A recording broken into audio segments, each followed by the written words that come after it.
First, I would like to express my gratitude to City Youth for providing this amazing chance to explore Laos. This summer, from July 20th to August 16th, I embarked on an enriching journey accompanied by professors and fellow mates to Laos. Beyond my expectations, I was so amazed every aspect of Laos. I found myself indulged to its culture, history, and unique business environment. There are so many aspects to say about Laos. Therefore, I only choose to discuss about the eco-tourism in Laos. The reason behind it is because that as my hometown is Hualien, Taiwan, I have found a lot of similarities between Hualien and Laos. I will further illustrate later on. My topic is please don't let Laos become the next Hualien. To give a quick view, Hualien is situated in the eastern Taiwan, facing the Pacific Ocean. Like Laos, tourism also accounts for a big portion of the income of Hualien. Toriko Gorge is the most famous natural landscape of Hualien. It is regarded as one of the world-class natural sites. As you can see from the pictures, it is beyond saying that the view is remarkable. So first, let's talk about the similarities in tourism between Laos and Hualien.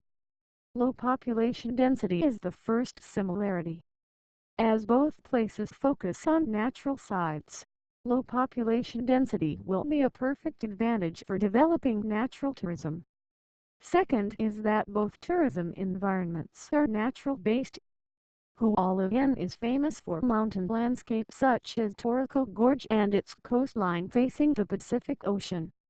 As opposed to Hualien, Laos is well known for mountains and caves because of its landlocked position. Still, it is also a great advantage to develop natural tourism. Last but not least is that the tourism in both places accounts a great portion for its own income. This can be the disadvantage in my view because both places may rely too much on tourism and will be greatly influenced if any bad condition happens in tourism. Then, it's the differences between the two places. The accommodation is not the same. When we were in Laos, we mostly stayed in the hotels, which can be seen almost anywhere. In Hualien, the government also gives certificates to locals to run homestays. Staying in a homestay will have a better chance to learn the culture and experience a total different lifestyle other than staying in hotels. However, the ideal situation has no longer existed. I will illustrate later on. As for overall tourism, while Laos focuses on ecotourism, Hualien has a mixed environment with both package tours and ecotourism. However, package tour still accounts for the most. As Hualien has developed tourism earlier than Laos, the tourism environment for Hualien has become stable now. As opposed to Laos, the tourism is seen to be booming in the near future with its rapidly growing GDP and the OBOR initiatives. The numbers of visitors are expected to increase exponentially in the near future. Here are some pictures of what a homestay looks like. It differs in many forms, as long as the government grants one to run. Here comes the main topic: ecotourism. Is ecotourism good or bad for Laos? To discuss, I have listed the main advantages and disadvantages of ecotourism. Ecotourism can preserve surrounding environments more than a normal package tour. It also creates various job opportunities for the locals.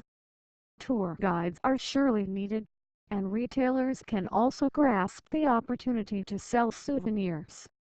This can provide jobs for locals and thus they enter the workforce to contribute to the economy. The quality of life can also be improved. Tourists will get a deeper and more diverse culture impact through ecotourism as tourists explore and experience the local culture by themselves. On the other hand, ecotourism may disturb the wildlife and degrade the environment. However, I think every tourism business will have a certain impact to the environment, and ecotourism has minimum negative impact to the environment. Therefore, ecotourism should be continued to strive in Laos. As for Hualien, tourism in Hualien is a double-edged sword situation. First is the sound system about tourism. The government in Taiwan has established a thorough tourism system since Hualien has developed tourism for years. However, this system causes the local tourism business to follow the government's policy. Thus, each independent business won't have much difference to expand on its own way. Also, the homestay granted situation exists. At first, the government was trying to create sidelines for locals to gain money. The homestay is sure to create value for locals. However, too many homestays are granted so that many have to compete with each other. Cutting down prices is the most common ways to draw tourists and loses the focus for natural tourism. It shouldn't be about lower prices but about the natural views. It loses the essence which the government was trying to create in the first place. Upon my seeing in Laos, I have discovered some potential crisis for future development in ecotourism. As mentioned before, the national income relies on tourism. If one day the world's economy is poor, tourism industry will surely be affected and the income will be greatly reduced. Laos needs to find other ways not to rely on tourism too much. The infrastructure in Laos is still unsound. When our group was in Laos, the electricity blackout is common whether in dormitories or night markets.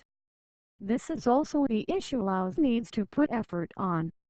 As for transportation, mostly we traveled by buses and didn't have other choices to transport.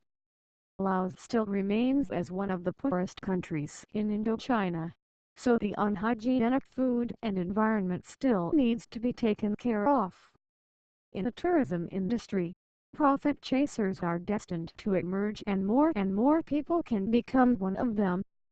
As ecotourism should be focused on sustainability, Laos should continue its path to promote ecotourism and prohibit vicious competitions among each other.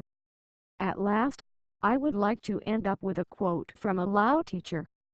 When I asked about the tourism situation in Laos, he just simply impressed me with his quote, "Laos is simply beautiful." Laos should develop on what Laos have. It should keep its indigenous but should improve its facilities such as basic infrastructure. I cannot agree more. Laos should be focusing on what it has and should not follow the lead of package tours, just like the current situation in Hualien. So please don't make Laos the next Hualien. Now, I would like to take you all back to Laos. The followings are the memory of my own and shared among our Hong Kong group. The photos will be in time order, from July 20th to August 16th. Enjoy.